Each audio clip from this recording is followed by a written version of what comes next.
.90 سے لے کے .80 کے بیچ میں یہ سارے ملک ہیں، جس میں آسٹریلیا ہے، بیلجیم ہے، کینیڈا ہے، آئرلینڈ ہے، برطانیہ ہے، لگزمبرگ ہے، نیوزی لینڈ ہے، جرمنی ہے، نیدرلینڈز ہے.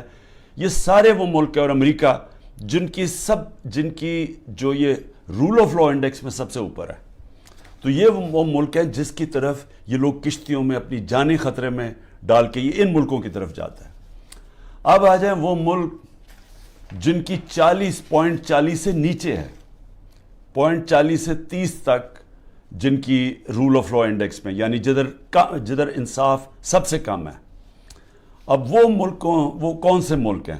جس میں ملک ہیں افغانستان ہے، میانمار ہے، جدھر یہ ابھی تباہی مچی ہوئی ہے، جدھر ملٹری نے سنبھالا ہوا ملک، ادھر پاکستان ہے، یوگینڈا ہے، زمبابوے ہے، کانگو ہے، یعنی افریقہ کے ملک ہیں، موزمبیک ہے، ایتھیوپیا ہے، جدھر بھی ابھی خانہ جنگی چلی ہے. تو وہ ملک ہے، نکریگوا ہے، یعنی سو یہ وہ ملک ہیں جدھر سب سے کم اس وقت قانون کی حکمرانی یعنی رول آف لا ہے، جدھر سب سے کم انصاف ہے. ان سارے ملکوں سے یہ وہ ملک ہیں جدھر سب سے کم ہے. ادھر سے لوگ جا رہے ہیں ان ملکوں میں جدھر سب سے زیادہ انصاف، اور کیونکہ انصاف ہے، خوشحالی ہے. میں یہ آپ کو کیوں آج بتا رہا ہوں؟ میرے پاکستانی ہوئی میری ذرا غور سے بات سن رہے ہیں. میں پھر سے کہتا ہوں کہ عمران خان وہ خوش قسمت انسان ہے، اللہ نے اس کو سب کچھ دیا. جو میں نے زندگی میں اللہ سے اپنے لیے مانگا اس نے مجھے دے دیا. میں آپ کو یہ اس لیے بتا رہا ہوں کہ پاکستان کا یہ رول آف لا انڈیکس میں سے 140 ملک میں ہمارا نمبر 129 ہے. یعنی 129واں نمبر اس ملک کا ہے جدھر سب سے کم انصاف ہے. اب یہ سوچ لیں کہ یہ انڈیکس ادھر کا ہے جب سے یہ 9 مئی کے بعد مکمل طور پہ یہاں قانون کی دھجیاں اڑائی گئی ہیں.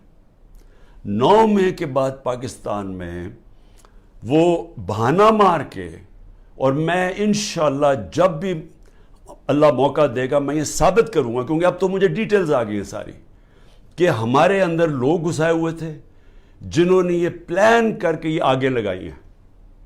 اور یہ ہر جگہ سے ایک ہی آواز ہے، یہ ہمارے لوگ نہیں تھے. میں نے ایک سے پوچھا ہے، ہمارے لوگ چھپے ہوئے تھے، کیونکہ وہ چھپے ہوئے ہیں جیل میں ہیں. مجھے تھوڑا آہستہ آہستہ لیٹ پوری طرح اس کی خبریں ملی ہیں.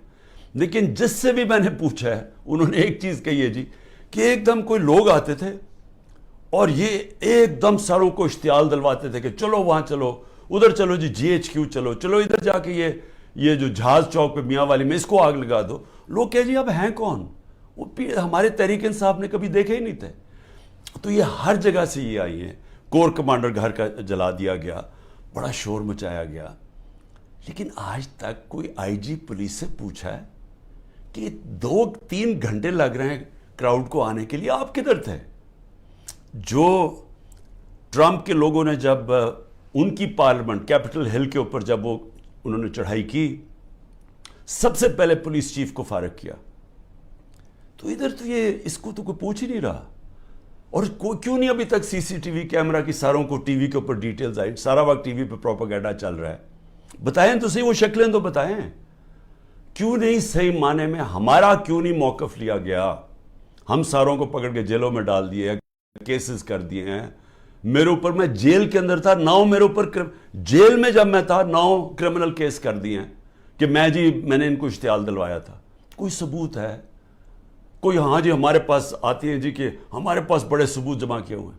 میں چیلنج کرتا ہوں، یہ تو چھوڑو 27 سال میری پولیٹکس میں ایک دفعہ بتاؤ کہ میں نے کبھی کسی کو کہا ہو کہ پرامن احتجاج کے علاوہ کوئی احتجاج کرو.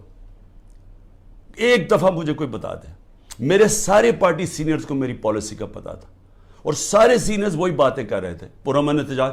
ہم کہیں بھی پرامن احتجاج کر سکتے ہیں، یہ ہمارا آئین ہمیں اجازت دیتا ہے، کوئی نو گو ایریا نہیں ہے. لیکن یہ جو جلانا تھا یہ ایک پلان سازش کے تحت اس لیے ہوا کہ اس کے بعد پورا ایکشن تیار تھا. ایک دم 48 گھنٹے میں 10,000 لوگوں کو جیلوں میں ڈال دیا، اور سارا کچھ بلیک آؤٹ میڈیا سے اور سارا کنٹرول ہو گیا ایک دم. تو جو پہلے سے پلان بنا ہوا تھا وہ موقع مل گیا کہ ایک دم اس موقع کا فائدہ اٹھاتے ہوئے ایک دم لوگوں کو انہوں نے پارٹی کو ختم کرنے کے لیے پورا پلان بنا ہوا تھا. لیکن میں آج آپ سب سے کیوں یہ بات کرنا چاہتا ہوں؟ دیکھیں جس طرف ہم اب نکل گئے ہیں نا، آپ یقین کریں اس ملک کا کوئی مستقبل نہیں ہے. میں اپنے ملک کے لیے اب کہہ رہا ہوں. میں نے بڑی کوشش کی ہے اسٹیبلشمنٹ کو اور آرمی چیف کو پیغام دینے کے لیے، لیکن وہ شاید یہ سمجھتے ہوں کہ میں کو کمزور ہو گیا ہوں، میں کو گھبرا گیا ہوں، یا میرے کیونکہ لوگ نہیں ہیں میرے یہ سارے اندر مجھے اکیلا کیا ہوا ہے، تو شاید میں اس لیے کہہ رہا ہوں. میں اب سے نہیں، جب سے میں حکومت سے گیا ہوں تب سے میں لگا ہوں کہنے کہ ہمارے ساتھ بات چیت کرو. 2 دفعہ جنرل باجوہ سے میں ملا بات چیت کرنے کے لیے. میں نے اپنی ٹیم بنائی جنہوں نے جا کے جنرل باجوہ سے میٹنگ کی کہ اس کا راستہ نکالو. میں پاکستان کی بات کر رہا تھا کہ ملک کے لیے کیا بہتری ہے، تو کوئی یہ نہ سمجھے کہ میں ایک کمزوری میں بات کر رہا ہوں. مجھے خوف آ گیا ہے کہ یہ میرا ملک تباہ ہو رہا ہے. اور میں واضح کر دوں، میں نے کبھی یہ ملک چھوڑ کے نہیں جانا.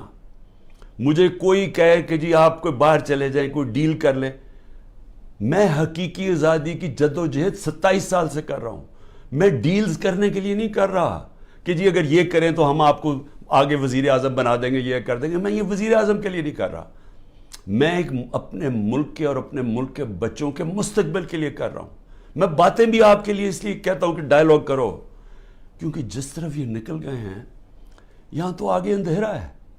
یہ حالات ہیں کہ کل کوئی بچے آئے، سوشل میڈیا کے بچے 20-30 لڑکے آئے، وہ جیسے باہر نکلے پکڑ کے ان کو جیل میں ڈال دیا. کس قانون کے تحت؟ بتائیں کس قانون کے تحت؟ پہلے تو آپ کہہ سکتے تھے نا جی کہ یہ ہمیں جی وہ کچھ جیو فینسنگ میں نظر آئے ہیں. آپ کو تو پتہ ہی نہیں ہے لڑکے کون ہیں، پکڑ کے سیدھا جیل میں لے گئے.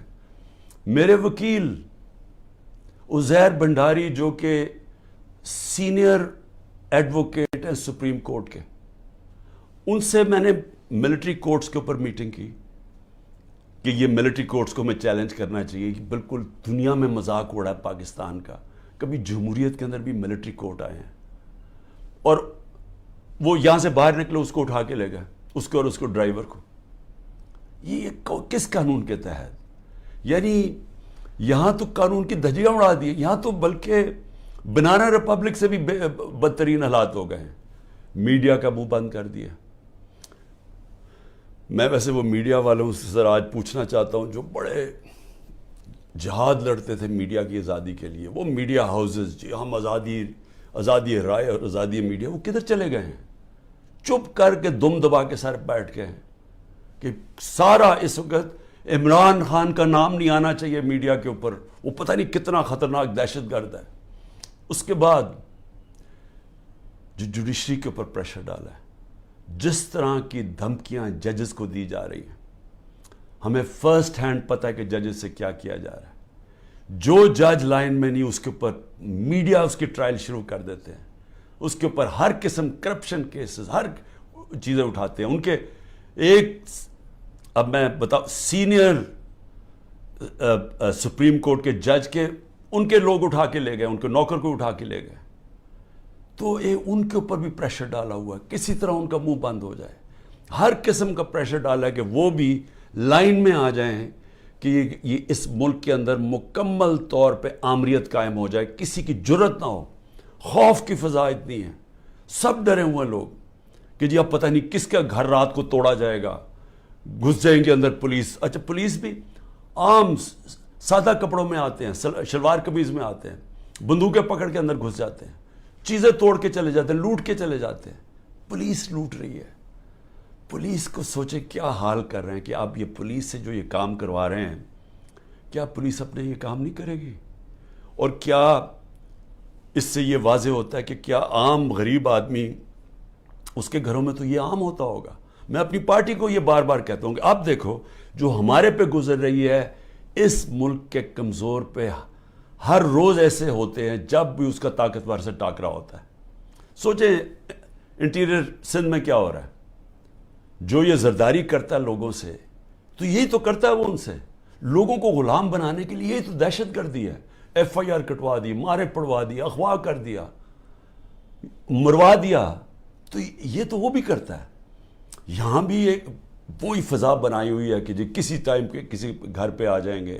عورتوں کی لاپرواہ ہے, چادر اور چار دیواری کی بے حرمتی کی جا رہی ہے. یہ شرم کی بات ہے کہ ہمارے وہ سینئر جرنلسٹ جن کی کریڈیبلٹی ہے, دنیا عزت کرتی ہے, قوم ان کو مانتی ہے, وہ ملک سے 4-5 ملک سے باہر بھاگ گئے, ان کو باہر بھگوا دیے. ارشد شریف کے ساتھ جو انہوں نے کیا, جتنا شاید ہی اس ملک میں ایسا دلیر اور ایک محب وطن صحافی تھا, ایک انویسٹیگیٹر جو محنت کرتا تھا, اس سے جو کیا کیا گیا. عمران ریاض یوٹیوب میں سب سے بڑی فالوئنگ جس کی ہے, اس کا مطلب کہ قوم اس کو سنتی تھی, قوم مانتی تھی اس کی بات میں. وہ ابھی تک مہینے سے اوپر ہو گیا ہے, اس کے بیوی بچوں کی کوئی فکر ہے کہ ان کے اوپر کیا گزر رہی ہے, غائب ہوا ہے. اور ہماری پولیس کیا کر رہی ہے, آپ کا جی جیو فینسنگ میں نام آ گیا, ذرا ادھر آئے نا, آپ جیل میں جائیں گے. اچھا وہ آگے سے, اچھا جی 15 لاکھ روپے نکالو. 15 لاکھ سے شروع ہوتے ہیں, کوئی 10 لاکھ پہ یہ بات مان لیتے ہیں. یہ پیسے بنا رہے ہیں آپ. جب آپ نے ملک میں جنگل کا قانون لیا ہے تو جو طاقتور ہے وہ ہر قسم کا کمزور پہ ظلم کر رہا ہے, کیونکہ آپ نے دروازے کھول دیے, موقع دے دیے سب کو, صرف اور صرف خوف پھیلانے کے لیے. اور مقصد کیا ہے کہ کسی طرح عمران خان کے اوپر کانٹا ڈالا ہوا ہے, اب اس نے نہیں آنا. اور اگر تحریک انصاف بھی آئے گی تو وہ سکڑ کے ایک چھوٹی سی جماعت لے کے آنی ہے, تاکہ اس ملک میں وہ کھچڑی پکی رہے اور جناب اسٹیبلشمنٹ کا کنٹرول ہو جائے. دیکھیں, میں صرف ایک تاریخ کا اسٹوڈنٹ ہوتے ہوئے, میں نے اپنی یونیورسٹی میں بھی یہی پڑھا تھا, میں صرف آپ کو, اپنی قوم کو, آپ کو یہ مثال دینا چاہتا ہوں کہ جدھر یہ ہم اب پہنچ گئے ہیں اور آگے لے کے جا رہے ہیں, ان ملکوں کا حال کیا ہوتا ہے. یہی حال جب دوسری جنگ عظیم کے بعد یورپ آدھا آزاد ہو گیا, یعنی جمہوریت آ گئی, وہاں آدھے یورپ کے اندر اسی طرح کے حالات, آمریت آ گئی, میڈیا کے اوپر کنٹرول, لوگوں کی زندگی پہ کنٹرول, اس طرح پھر رہے تھے, جاسوس پھر رہے تھے ساری جگہ. کوئی بات کرتا تھا اس کو پکڑ کے جیل میں ڈال دیتے تھے, لوگ غائب ہو جاتے تھے گھروں سے. یہی حالات سوویت یونین کا جو حصہ بنے ایسٹرن یورپ میں آ گئے, اور جو ویسٹرن یورپ تھا وہ آزاد ہو گیا, وہاں جمہوریت آ گئی. 50 سال کے بعد ایسٹرن یورپ پیچھے رہ گیا اور ویسٹرن یورپ خوشحال ہو کے آگے بڑھ گیا. ایسٹ جرمنی, ویسٹ جرمنی ایک ہی لوگ ہیں, جرمن ایک ہی لوگ ہیں. ایسٹ جرمنی میں آ گئے اسی طرح کے حالات, آمریت آ گئی, ویسٹ جرمنی آزاد ہو گیا, ویسٹ جرمنی آسمانوں پہ چلا گیا, ایسٹ جرمنی پیچھے رہ گیا. اسپین کے اندر ڈکٹیٹرشپ آ گئی, وہاں یہی حالات تھے جو آج ہمارے سے ہو رہا ہے. اسپین میں یہ 30 سال کے لیے فرینکو بیٹھ گیا ایک ڈکٹیٹر. سارا ویسٹرن یورپ آگے نکل گیا, اسپین پیچھے رہ گیا. سب سے کم خوشحالی اسپین میں تھی. ساؤتھ کوریا, نارتھ کوریا ایک ہی لوگ ہیں, کورینز. نارتھ کوریا کے اندر ڈکٹیٹرشپ آ گئی, ساؤتھ کوریا کے اندر جمہوریت آ گئی. آج ساؤتھ کوریا آسمانوں پہ ہے, نارتھ کوریا میں لوگ بھوکے مر رہے ہیں. ابھی BBC کی ڈاکیومنٹری آئی ہے کہ لوگ بھوکے مر رہے ہیں نارتھ کوریا میں. ایک ہمیں پتہ ہے, ہمیں جب ایک چیز کی سمجھ ہے کہ آزاد انسان ہی اوپر جاتے ہیں, ان کی پرواز اوپر ہوتی ہے. جب قرآن کے اندر فرعون کو, اس کے تکبر کو, اس کے خلاف اللہ جب اس کے اوپر جب تبصرے ہوتے ہیں قرآن میں, تو کیا ہوتا ہے کہ فرعون انسانوں کو غلام بنا رہا تھا, اور لا الہ الا اللہ انسان کو انسان کی غلامی سے آزاد کرتا ہے. تو جو انسانوں کو غلام بناتا ہے, اللہ نے اس کو جو فرعون کی مثال بتائی ہوئی ہے. نبی صلی اللہ علیہ وسلم نے مدینہ کی ریاست میں انسانوں کو آزاد کیا تھا لا الہ الا اللہ سے, اور عدل اور انصاف سے, حقوق دے کے. ہر انسان کے حقوق تھے, عورتوں کے حقوق دیے گئے, غلاموں کے حقوق دیے گئے, اقلیتیں برابر کے شہری بن گئے. حضرت علی رضی اللہ تعالیٰ کیس ہار جاتے ہیں یہودی شہری سے جب وہ خلیفہ وقت ہوتے ہیں. اس طرح کا انصاف تھا. انصاف نے انسانوں کو آزاد کیا, اور وہ آزاد انسانوں نے دنیا کی امامت کی. تو یہاں تو الٹا جا رہا ہے, یہاں تو انسانوں کو غلام بنایا جا رہا ہے کہ گھروں میں تم اگر یہ بات نہیں مانو گے تمہیں ماریں گے, تمہیں یہ کریں گے, تمہیں اٹھا لیں گے, تم نہیں ہو تو تمہارے رشتہ داروں کو اٹھا دیں گے. اگر وہ باہر پاکستانی بیٹھے یا رشتہ داروں کو پکڑ لیتے ہیں, کس قانون کے تحت؟ تو جس طرف ہم جا رہے ہیں, ہمارا کوئی مستقبل نہیں ہے میرے پاکستانیوں.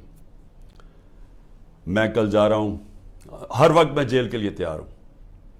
میں اس وقت ہر قربانی کے لیے تیار ہوں. نہ میں نے کوئی ڈیل کرنی ہے. جس طرح میں نے کہا, میرا کبھی کسی صورت میں اس ملک سے باہر نہیں جاؤں گا, کیونکہ میرے پاس کون سے باہر پیسے پڑے ہوئے ہیں. تو میرا تو ملک یہ ہے, میں تو سب کچھ بیچ کے یا اس ملک میں آیا ہوں. میں تو کشتیاں میں نے ہمیشہ فیصلہ کیا تھا کہ یہ میرا گھر ہے, ادھر میرا جینا مرنا ہے. کسی صورت نہ جانا, نہ میں نے کوئی ڈیل کرنی ہے کہ جی -1 کر لو. میں اس لیے تو نہیں پالیٹکس میں آیا تھا, میں تو حقیقی آزادی کے لیے آیا تھا. میں تو یہ اگر ڈیلز کرنی ہوتی بہت پہلے ڈیلز کر لیتا. میری جد و جہد رہے گی جب تک میرا ملک حقیقی طور پہ آزاد نہیں ہوتا, اور اس کے لیے جیل کے لیے بھی تیار ہوں. کل میں جا رہا ہوں, کوئی 19 میری بیلز ہیں. ایک کسی نے جج نے پریشر میں آ کے کینسل کیا, حالانکہ کیس ہے, بوگس کیسز ہیں سارے, لیکن ایک نے فیصلہ کرنے کے جی بیل کینسل کر دیا, جیل میں چلا جاؤں گا. اس کے لیے بھی تیار ہوں, تیاری کر کے جاؤں گا. وہ نہیں جاؤں گا تو کوئٹہ میں کیس کر دیا. سوچیں, سارے لوگوں کو پتا ہے کہ وہ خاندانی دشمنی تھی. ابھی قتل ہوتا ہے تو 4 گھنٹے کے بعد جناب لا منسٹر کہتے ہیں عمران خان نے قتل کر دیا. یہ اسی طرح ہے جب وہ میرے اوپر جب وہ گولی چلائی تھی, وہ اس نے شوٹر نے, نوید نے, تو ابھی چند منٹوں کے بعد ڈی پی او کے فون سے وہ ساروں کو میسج چلی جاتی ہے, جی میں دینی, یعنی کہ وہ دینی انتہا پسند ہے, عمران خان نے دین کی توہین کی یا کیا. وہ پہلے سے پتا تھا. یہ بالکل وہی ہے. 4 گھنٹے, اس کے 40 گھنٹے کے بعد ایف آئی آر کٹتی ہے. ایف آئی آر 40 گھنٹے کے بعد کٹتی ہے. 4 گھنٹے کے بعد جناب لا منسٹر کہتے ہیں عمران خان نے مار دیا اس کو. جس طرح عمران خان کو بڑا کوئی خطرہ تھا اس کیس سے, یا اس نے کوئی پہلے بڑے قتل کیے, 150 تو کیسز اور تھے. تو یہ پہلے سے پلان کیا ہوا, کسی نہ کسی کیس میں مجھے پتا ہے کہ انہوں نے, میں جیل میں چلا جاؤں گا, لڑوں گا یہی کیس لے کے, کوئی ملک نہیں چھوڑوں گا, کیس سارے لڑوں گا. لیکن میں اپنی قوم کو ایک پیغام دینا چاہتا ہوں. دیکھیں, یہ آپ کا بہت بڑا امتحان ہے. اللہ نے آپ کو بڑے امتحان میں ڈالا ہوا ہے. قرآن میں وہ کہتا ہے, میں بار بار تمہارے ایمان کو مشکلوں سے آزماؤں گا. یہ ٹائم ہے آپ کا, اب ایمان آزمایا جا رہا ہے. زندگی موت اللہ کے ہاتھ میں ہے. میری طاقت کدھر سے آتی ہے؟ مجھے پورا ایمان ہے کہ جب اللہ نے فیصلہ کیا میں نے جانا ہے, کوئی مجھے روک نہیں سکتا. اور اس نے جو مجھے 2 دفعہ بچایا ہے, ان کے انہوں نے جو قتل کرنے کی کوشش کی, کیونکہ اس نے بچایا ہے, اس کا فیصلہ تھا, میں نے ابھی نہیں جانا. میرا ایمان ہے, عزت ذلت اس کے ہاتھ میں. جو مرضی پروپیگنڈا کریں, ٹی وی میں گند اٹھا لیں, نہیں ذلیل کر سکتے, کیونکہ اللہ نے اپنے ہاتھ میں رکھا ہوا. اور رزق اللہ کے ہاتھ میں. جو لوگوں کے گھر توڑے جا رہے ہیں, فیکٹریاں بند کر رہے ہیں, بزنسز بند کر رہے ہیں, اور سوچیں بزنسز بند کر رہے ہیں, کون پاکستان میں پیسے انویسٹ کرے گا؟ مجھے بتائے نا. جب وہ دیکھ رہے ہیں کس قانون کے تحت لوگوں کی بزنس بند کر رہے ہیں, روزگار بند کر رہے ہیں, ان کے لوگ بیچارے بے روزگار کر رہے ہیں. آج کل کی مہنگائی میں لوگ بے روزگار ہو رہے ہیں, کس قانون کے تحت؟ کوئی ان کو فکر نہیں ہے. فرعون بنے ہوئے ہیں, جو مرضی چاہیں کر سکتے ہیں. خوف کہ جو ہماری دہشت پھیل جائے, بس ڈرایا ہوا ہے لوگوں کو. تو پاکستانیوں سن لو میری بات. آپ ہیں محمد مصطفیٰ صلی اللہ علیہ وسلم کی امت, دنیا کے سب سے عظیم لیڈر. آپ کا کلمہ ہے لا الہ الا اللہ, نہیں ہے خدا سوائے اللہ کے کوئی. آپ نے اپنی آزادی کے لیے جد و جہد کرنی ہے. میں نے ہمیشہ کہا کہ پرامن احتجاج کرتے ہیں شہری. کوئی اپنی فوج کے سامنے نہیں لڑتا, کوئی اپنی پولیس کے سامنے نہیں لڑتا. ہم ان سے لڑنے نہیں آئے, ہم کوئی انتشار پھیلانے نہیں آئے, لیکن ہمارا حق ہے پرامن احتجاج. آپ نے ابھی سے مینٹلی تیار ہونا ہے. انہوں نے مجھے جیل میں ڈالنا ہے, اور ان کا خیال ہے کہ جب مجھے جیل میں ڈالیں گے, اب انہوں نے اتنا خوف پھیلا دیا کہ سب چپ کر کے بیٹھ جائیں گے. آپ نے اگر یہ ظلم قبول کر لیا, اور یاد رکھیں آپ 25 کروڑ ہیں, اگر 25 کروڑ لوگ سہم گئے اور خوف کے سامنے جھک گئے, تو میں آپ کو بتا رہا ہوں آپ کا کوئی مستقبل نہیں ہے. پھر یا تو یہ کشتیوں میں لوگ نکلیں گے اور بیچارے اسی طرح جان کھوتے رہیں گے، سمندروں میں ڈوبتے رہیں گے اور وہاں دھکے کھاتے رہیں گے، اور یا پھر جو آپ کے پروفیشنلز ہیں وہ ملک چھوڑ کے ویسے دنیا میں ڈیمانڈ ہے وہاں چلے جائیں گے، تو ملک کا تو کوئی فیوچر نہیں رہے گا۔ اور یہ چوروں کے ہاتھ میں جن کو اوپر بٹھا دیے لا کے، جن کو 30 سال سے ثابت کر رہے ہیں، یہ ایک دوسرے کی چوری کو 30 سال سے لوگوں کو بتا رہے ہیں کہ کون بڑا چور ہے، جو یہی اسٹیبلشمنٹ بتا رہی ہے کہ کتنے بڑے چور ہیں۔ اگر ان کے نیچے اور ان کی غلامی کرنی ہے اور یہ خوف کی وجہ سے، میرا کیا ہے کہ اس غلامی سے موت بہتر ہے۔